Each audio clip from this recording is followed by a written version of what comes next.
Welcome back to my channel. ഇന്നത്തെ recipe നെയ്പത്തിരിയാണ്. റെസിപ്പിയിലേക്ക് പോകാം. ഞാനും ആദ്യമായിട്ടാണ് ചെയ്യുന്നത്. നിങ്ങളൊന്ന് ട്രൈ ചെയ്ത് നോക്കുക.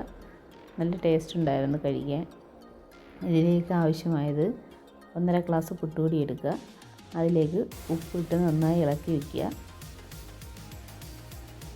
ഇനി ഇതിലേക്ക് നന്നായി തിളച്ച വെള്ളം ഒഴിച്ചു കൊടുക്കുക.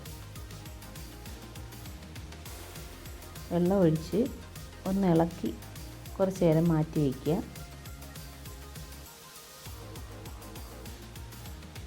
ഇതിലേക്ക് കുറച്ച് തേങ്ങയും കൊച്ചുള്ളിയും ചെറിയ ജീരകവും പെരുംജീരകവും കൂടെ ഒന്ന് ചതച്ചെടുക്കുക.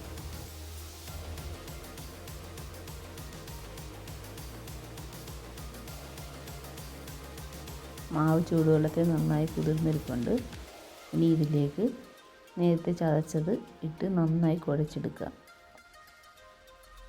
ഇനി അതിന് ചെറിയ ഉരുളകളാക്കി പരത്തി കൊടുക്കുക. ഒരുപാട് നൈസാവരുത്, ചെറിയ കട്ടിയോട് വീണ് ആക്കാൻ. എന്നിട്ട് ഷേപ്പ് ചെയ്തെടുത്തതിന് ശേഷം എണ്ണയിലേക്കിട്ട് ചുട്ടെടുക്കുക. ഒരല്പം നേരം വെയിറ്റ് ചെയ്യണം. അതൊന്ന് പൊങ്ങി മുകളിലേക്ക് വന്നതിന് ശേഷം തിരിച്ചിട്ട് കൊടുത്ത് 2 വശവും നന്നായി വേവിച്ചെടുക്കുക. ഇതേ രീതിയിൽ എല്ലാം ചുട്ടെടുക്കുക. നല്ല ടേസ്റ്റാണ്. ട്രൈ ചെയ്ത് നോക്കൂ.